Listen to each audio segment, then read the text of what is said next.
తెలంగాణ ప్రజలందరూ కూడా నమస్కారం. అగ్ని ప్రమాదాలు, ప్రభుత్వ కార్యాలయాల్లో అగ్ని ప్రమాదాలు జరిగితే దాని ఇంకా కుట్ర ఉందని అందరు అంటూ ఉంటారు, అనుకుంటూ ఉంటారు. కానీ అనుమానాలు కాదు, ఈ వాస్తవాలు కూడా అనిపిస్తూ ఉంటాయి. మరి నిన్నటి దినాన ఫారెన్సిక్ ల్యాబ్లో జరిగినటువంటి అగ్ని ప్రమాదం, దానిపైనే అనుమానం చాలా బలపరుస్తూ ఉంది. దీని మీద పోలీస్ స్టేషన్లో ఫిర్యాదు కూడా ఇచ్చారు. దీనిపైన ఒకసారి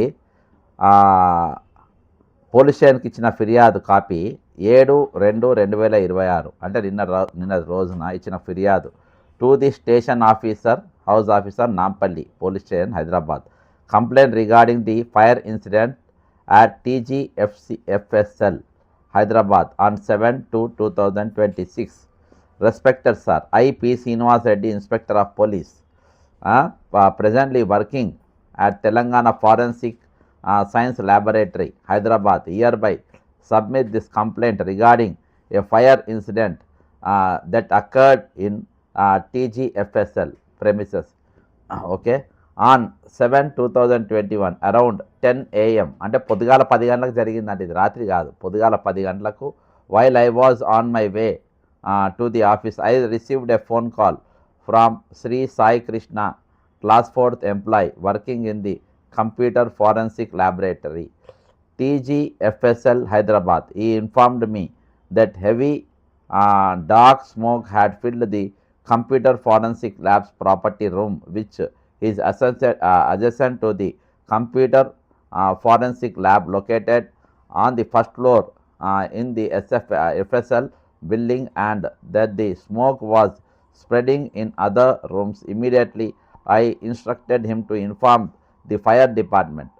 Simultaneously, I started contacting other staff members who were likely to present at TGFSL to rush to spot and assist the controlling situation. ఇది శ్రీనివాస్ రెడ్డి గారు ఎస్ఐ, మన సిఐ గారు దేనికి తెలంగాణ ఫారెన్సిక్ సైన్స్ ల్యాబొరేటరీకి ఏదైతే కంప్యూటర్స్ ఉన్నాయో అది మొత్తం తగలబడిపోయింది అని చెప్పి అక్కడ ఉన్నటువంటి ప్యూను, అటెండరు ఎవరో ఆయన ఫోన్ చేసిండ్రు.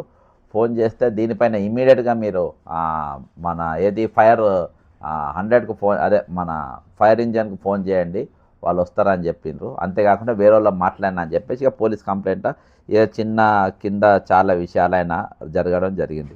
ఓవరాల్గా ఈయన ఇచ్చిన ఫిర్యాదులో కింద లాస్ట్ పారాగ్రాఫ్ ఏంటంటే, I explained all the entry and exit points of the building to the fire department personnel to facilitate their operation. After sustained efforts, the fire and smoke were completely brought under control by 1:30 PM. I, along with concerned Joint Director K. Ravikumar Goud, Assistant Director Sri K. Gnaneshwar Rao, and in-charge Scientific Science Officer Srimati Anjana inspected first floor of the యాక్చువల్గా forensic వాళ్ళు ఎక్కడన్నా తగలబడితే ఎక్కడ కాలిపోతే వీళ్ళు పోయి అక్కడ ఇవి నమూనాలు సేకరించి ఇది ఎట్లా కాలిందని చెప్తారు. ఇప్పుడు ఆ బిల్డింగే కాలిపోయింది అనంటే ఇక దీని కథ జోడిగా building which at the fire incident and to the damaged at been caused in the computer forensic laboratory. ఇక వీళ్ళంతా కంప్యూటర్లు అవి ఇవి అన్నీ కాలిపోయిందని చెప్పేసి ఇక రకరకాలుగా వస్తున్నాయి. మొత్తానికి నాంపల్లి పోలీస్ స్టేషన్లో దీనిపైన ఎఫ్ఐఆర్ నమోదైంది. ఇక దీనిపైన మరి ఫారెన్సిక్ వీళ్ళ అధికారులు ఏం మాట్లాడతారో ఒకసారి మనము విందాము. విన్న తర్వాత దీన్ని నా విశ్లేషణ చెప్తా దీనిపైన. ఈ ఫోరెన్సిక్ ల్యాబ్ అండి, దాంట్లో రకరకాల ఐటమ్స్ ఉంటాయి. ఫోరెన్సిక్ టెస్టింగ్ కోసం, ఎగ్జామినేషన్ కోసం different samples will also be there. అయితే ఈ పర్టికులర్ రూమ్ లో కొన్ని కంప్యూటర్ సిస్టమ్స్ ఉన్నాయి, దాంట్లో ఫోరెన్సిక్ సంబంధించిన వాళ్ళు రీసెర్చ్ చేస్తారు, అనాలిసిస్ చేస్తారు. ఇప్పుడు అయితే అందులో కంప్యూటర్లు అవి ఇవి ఏమేమో ఉన్నాయని చెప్పారు. మొత్తానికి ఇక్కడ 2 సంఘటనలు జరిగినాయి. మనం బాగా అర్థం చేసుకోవాల్సింది ఏంటంటే, నేను మొన్న ఒక స్టేట్మెంట్ ఇచ్చిన, నేను దీన్ని లింక్ పెడతా. బీఆర్ఎస్ వాళ్ళు మా కేసీఆర్ గారికి కూడా నోటీస్ పంపినరు, ఆయనను విచారణ చేసిండ్రు, హరీష్ రావును విచారణ చేసిండ్రు, ఏది ఫోన్ ట్యాపింగ్లా వీళ్ళని చేసిండ్రు, వాళ్ళని చేసిండ్రు అని చెప్పి బాగా హైరాణ పడిపోతారు. నేను చెప్పిన మీరు ఏ టెన్షన్ పడకండి, ఎవరిని అరెస్ట్ చేయరు, ఏం చేయరు. కాళేశ్వరం అతిపెద్ద కేసు, దాంట్లో కూడా ఏం కాలేదు. మీరు మిషన్ భగీరథలో ఎవరినే ముట్టుకోలేదు. ఇందులో కూడా ఎవరిని ముట్టుకోలేదు, గొర్రెల స్కామ్లా, అర్థమైందా? ఇట్లా అన్న ఒక స్కామ్ ఉన్నాయి, ఎక్కడ కూడా ఏం కాలేదు. ఈ కార్ రేస్ అయితే ప్రూఫ్లు ఉన్నాయి, ఇక అరెస్ట్ కూడా అవుతారు అనుకున్నారు, అది కూడా ఏం కాలేదు.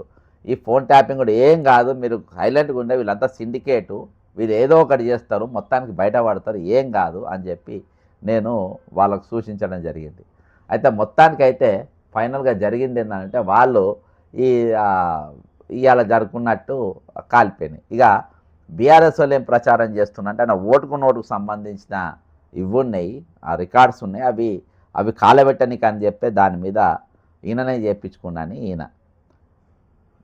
ఇంట్లో ఇవి కూడా ఉంటాయి, ఏది ఫోన్ ట్యాపింగ్ కూడా అందులోనే ఉంటుండొచ్చు, శాంపుల్స్ అవి కూడా అందులోనే ఉండొచ్చు, అందులో ఉన్న రికార్డ్స్ కూడా అందులో ఉండొచ్చు. అయితే వీళ్ళిద్దరు ఒకరికొకరు బదులుకొని ఇక ఏ సాక్ష్యం లేకుండా జైలుకి చేసిండ్రో ఏందో అనేది నా డౌటు. ఒకటి ఇదే విధంగా మరి 2 డిసెంబర్ 2023 అంటే రేపు 3వ తారీఖు కౌంటింగ్ అనంగా రిపోర్ట్ వచ్చి ఒకటే రోజు ముందు టూరిజం డిపార్ట్మెంట్ ఆఫీస్ తగలబడిపోతుంది. నేను అది కూడా చదువుతా చూడండి. Fire breaks out at tourism department office with Himan Nagar. Computers SOS destroyed. The fire destroyed several files, computers and furniture. Additionally, the intense flames gutted 2 SUVs parked underneath the office premises. Okay, na? Fire broke out at the Telangana Tourism Department head office at Himayat Nagar in the wee hours of Saturday. Security personnel promptly alerted the fire brigade, leading to a swift response from fire authorities. ఇది కూడా upon receiving the distress call, ఇదంతా ఇది కాలిపోయింది. Same ఇది ఎట్లా కనబడుతుందో మనకు కూడా ఇక్కడ కూడా అదే తిరిగా కాలింది. ఇప్పుడు సేమ్ అవే ఫైళ్ళు అవే ఇది షార్ట్ సర్క్యూట్ అని చెప్పి చూపించిండ్రు. ఇది కూడా అర్లీ మార్నింగ్ అవర్స్లా ఇది జరిగినట్టుగా అనిపిస్తుంది. ఇక్కడ కూడా నేను పోలీస్ కంప్లైంట్ ఇచ్చిన దీనిపైన, కానీ ఎటువంటి యాక్షన్ ఇప్పటి వరకు లేదు, అసలు ఏం జరిగిందో కూడా చెప్పలేదు. ఇక్కడ కూడా టూరిజంలో చాలా పెద్ద స్కామ్ జరిగింది. ఆ స్కామ్లన్నిటిపైన నేను ఫిర్యాదు చేసిన, హైకోర్టులో రిట్ వేసిన, హైకోర్టులో పిల్ వేసిన, హైకోర్టులో జడ్జిమెంట్ వచ్చింది. అందులో ముఖ్యంగా ఏంటంటే ఐమాక్స్, దస్బల్లా హోటలు, అంటే జలవిహారు, వీళ్ళందరూ స్నో వరల్డ్, ఇట్లా ఒక 7 PPP ప్రాజెక్ట్స్ ఈ ప్రభుత్వంతో అనుబంధంగా ఉన్నాయి. ఇవి అయితే వారికి కావాల్సిన పైసలు వీళ్ళు కడతలేరు అని చెప్పి చాలా కేసులు వేసినా ఒక పెద్ద ఉద్యమం జరిగింది టూరిజం డిపార్ట్మెంట్తో. అప్పుడు మనోహర్ రావు అనేటువంటి MD ఉండే, టూరిజంను విచ్చలవిడిగా విచ్చలవిడిగా దోసుకున్నారు. ఇప్పుడు కూడా ఆ దుకాణం నడుస్తుందని ఇక నేను దాని మీద ఫోకస్ పెట్టాను. కానీ ఆ ఫైళ్ళు మొత్తం ఇక ఓడిపోతున్నామని తెలిసి అది మొత్తం కాలిపోయింది, అది మొత్తం తగలబెట్టిండ్రు. ఇవాళ దాకా అది ఏం బయటికి రాలే, ఎక్కడ కూడా మాట్లాడలేదు. దాని మంత్రి వచ్చి అప్పుడు శ్రీనివాస్ గౌడ్ మినిస్టర్ ఉండే, దాని ఇదొచ్చి MD వచ్చి మనోహర్ రావు ఉండే. దానిపైన ఒక పెద్ద దీనిపైన నారాయణగూడ పోలీస్ స్టేషన్లో నేను కంప్లైంట్ ఇచ్చిన, నారాయణగూడ పోలీస్ స్టేషన్ మరి ఎంక్వైరీ చేసింది. ఇప్పటిదాకా ఏమైందో అది ఏం తెలియదు, ఇంకా ఏం తెలియలే, ఏం బయట రాలే. ఇవాళ అక్కడికి వచ్చి ఫారెన్సిక్ వాళ్ళు శాంపుల్స్ కలెక్ట్ చేసుకుంటూ ఎట్లయింది ఏమైంది, ఇవాళ అదే శాంపుల్స్ పెట్టినా ఇదే కాలిపోయింది. అంటే ఈరోజు మూడు శాంపుల్స్ అందులో ఉన్నాయి. ఒకటి టూరిజం డిపార్ట్మెంట్లో జరిగినటువంటి అవకతవకలు, దానిపైన అది ఏ విధంగా యాక్సిడెంట్ అయింది దాని శాంపుల్స్ నంబర్ 1. నంబర్ 2, ఈరోజు ఫోన్ ట్యాపింగ్ జరిగినటువంటి నమూనాలు అందులో ఉన్నాయి. అంతేకాకుండా రేవంత్ రెడ్డి ఓటుకు నోటుకు సంబంధించినటువంటి ఫోన్, అదే ఏదైతే చంద్రబాబు నాయుడు ఆ రోజు మాట్లాడిందని వచ్చిందో ఆ ఫోన్ ట్యాపింగ్ కూడా అక్కడనే ఉన్నాయి. కాబట్టి ఇవన్నీ కలిపి అక్కడ ఉన్నది. దీనిపైన ఇది మాత్రం ఒక మిస్టరీ అనే అనుకోవాలి. ఇక దీని మీద ఏం కాదు, మనం ఎవరిని దొరకబట్టుకోలేము, ఏం చేయలేము. ఎందుకంటే నేను చెప్పినా కదా, తెలంగాణ నడుస్తున్నది సిండికేట్ ప్రభుత్వం, ఇక్కడ సిండికేట్ గవర్నమెంట్ నడుస్తుంది. కాబట్టి ఇక్కడ అందరు కలిసి బదులుకొని వాళ్ళు ఎవరికి ఏంగా తిట్టుకుంటారు, తన్నుకుంటారు, పేపర్లు చింపుకుంటారు, బండబూతులు తిట్టుకుంటారు, దాని మీద కార్యకర్తలు వీరోచితమైన పోరాటాలు చేస్తారు.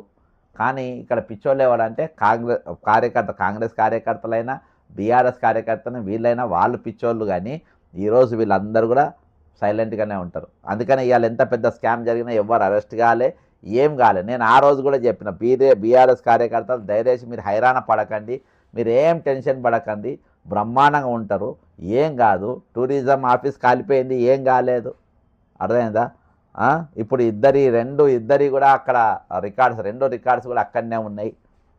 ఓటుకు నోటు అక్కడనే ఉన్నది, ఫోన్ ట్యాపింగ్ ఒకరినొకరు తిట్టుకుంటుండ్రు, వీళ్ళు వాళ్ళని తిట్టుకుంటుండ్రు, వాళ్ళు వీళ్ళని తిట్టుకుంటుండ్రు. కానీ అలా ఫైనల్గా ఎవరికి ఏం కాదు, వాళ్ళందరూ కూడా హ్యాపీగా ఉంటారు. ఇక్కడ ఎవరు బక్రాలు అంటే ఇక్కడ కార్యకర్త అనేటోడు బక్రా, ఈడ వాళ్ళే పిచ్చోళ్ళు. కానీ ఇక వీళ్ళెవ్వరు కూడా ఏం కాదు. ఈ యొక్క ఎంపీ ఏమంటాడో ఇక ఇక్కడ ఇందాం. Phone tapping accused should be suspected in the Telangana FSL fire accident. Congress MP Kiran Kumar Reddy, ఇప్పుడు భువనగిరి ఎంపీ చెప్పిండు, Kiran Kumar Reddy made these allegations response KTR allegation chief minister Revanth Reddy might be involved in the fire accident. Bhuvanagiri parliament of Chamala Kiran Kumar Reddy set the crucial, Chamala Kumar Reddy మాట్లాడినంటే రేవంత్ రెడ్డి మాట్లాడించినట్టే. Set the crucial evidence related to phone tapping including tapes and case details were stored in the forensic laboratory that saw a fire accident and suspected BRS working for a kit. అరే అయ్యా, మీకేమైనా దమాకున్నా ఎరా కిరణ్ గా నీకు? ఇప్పుడు ruling government నువ్వా కేటీఆరా? అరే వీళ్ళంతా ఒకటే రా అంటే ఒకరిదొకరు గాలబెట్టుకున్నారా అని నువ్వేమో ఆయన కేటీఆర్ గాలబెట్టినానంటారు. టూరిజం గాలండి, మరి ఏం బీకిన బొచ్చు బీకిండ్రా ఇన్ని రోజులు మీరు? టూరిజం బిల్డింగ్ ఎవరు గాలబెట్టినా బయట పెట్టలే ఇయ్యాలి దాకా మీరు. టూరిజం బిల్డింగ్ కావాలని లాస్ట్ డే ఆఫ్ బీఆర్ఎస్ పాలన ఆఖరి రోజు ఆపద్ధర్మ ప్రభుత్వం అప్పుడు బీఆర్ఎస్ ఎన్నికలు అప్పుడు అందులో ఏం చేసిండ్రు, ఏం మాట్లాడినరు, ఎవరిని అరెస్ట్ చేసిండ్రు? ఈరోజు కేటీఆర్ కాదు వీళ్ళందరూ కలిసి కాలబెట్టుకుంటే. ఎందుకంటే ఓటుకు నోటు అన్ననే ఉన్నాయి. బీఆర్ఎస్ వాళ్ళు ఏమంటారు, ఓటుకు నోటు ఉన్నాయి అవి కాలబెట్టినరు అని. నువ్వేమంటున్నావు, ఇలా ఫోన్ ట్యాపింగ్ ఉన్నాయి కాబట్టి వాళ్ళ కాలబెట్టినరని. ఇవాళ కాలబెట్టినా ఏది చేసినా కానీ రూలింగ్ గవర్నమెంట్ టూరిజం బీఆర్ఎస్ వాళ్ళు కాలబెట్టిందంటే ఓకే, అప్పుడు వాళ్ళ గవర్నమెంట్ ఉంటే వాళ్ళు ఒప్పుకున్నా. ఇవాళ హోంమంత్రి ఈయననేనా, అన్నీ ఈయన దగ్గరనే పెట్టుకునే. ఈయనకు అవకాశం ఉండదు కాలబెట్టనికి. కాబట్టి ఈయన కాలబెట్టడు ఆనబెట్టడు కాదు. మొత్తానికి ఈరోజు ఫారెన్సిక్ ల్యాబ్ కాలిపోవడం వల్ల లాభపడ్డది ఇద్దరు. ఓవరాల్గా కామన్ మ్యాన్గా ఆలోచిస్తే ఇటు కేసీఆర్ హరీష్ రావు వాళ్ళకు లాభమైంది, ఇటు రేవంత్ రెడ్డికి చంద్రబాబు నాయుడుకు లాభమైంది. ఎందుకంటే మొత్తం ఓవరాల్గా మీరు ఇద్దరు అంటున్నట్టుగా అందరు శాంపుల్లో అలా కాలిపోయినాయి. టూరిజంలో ఎట్లయితే టూరిజం స్కామ్ ఫైళ్ళు మొత్తం కాలిపోయినాయో, కంప్యూటర్లు మొత్తం బ్లాస్ట్ అయిపోయినాయి, అదేవిధంగా ఇది మొత్తం బ్లాస్ట్ అయిపోయింది. దీని మీద రేవంత్ రెడ్డి గారు హోంమంత్రి పెట్టుకుని టూరిజం జరిగిన ఫైర్ యాక్సిడెంట్ మీద ఇప్పటిదాకా నువ్వు ఏం తేల్చినావు? ఏం తేల్వలే, చేయవు కూడా. ఎందుకంటే జూపల్లి కృష్ణారావు నీ మంత్రిని దగ్గరున్నోళ్ళు, ఆయన వాళ్ళతో ఎప్పుడో బేరాల్లో సెట్టింగ్ చేసేసుకున్నట్టుండ్రు. దాని గురించి ఏం మాట్లాడతలేరు.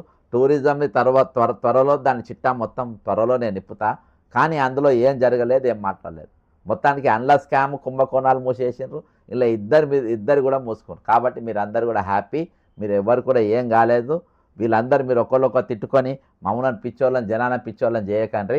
ఈరోజు సిండికేట్ కలిసి నిర్ణయం తీసుకుంది. సిండికేట్ ప్రకారం అది మీ నిర్ణయం ప్రకారం కాలబెట్టిండ్రు. ఇది మీరందరి పాపం. కాబట్టి నేను చెప్పిన విషయాలపైన మీరు నేను చెప్పిన ఏమి వాస్తవాలంటూ దయచేసి మీ అభిప్రాయం కూడా కామెంట్ చేయండి. నేను చెప్పిన నా అభిప్రాయాన్ని, ఇది నేను చెప్పింది కరెక్టా రాంగా ఏకీభవిస్తారా లేదా అనేది మీరు కామెంట్ చేయండి. మొత్తానికైతే అది కాలిపోవడం వల్ల ఇద్దరు దొంగలు కూడా తప్పించుకునే దానికే అది కాలిందని చెప్పేసి నా అభిప్రాయం. జై తెలంగాణ, అమరవీరులకు జోహార్లు.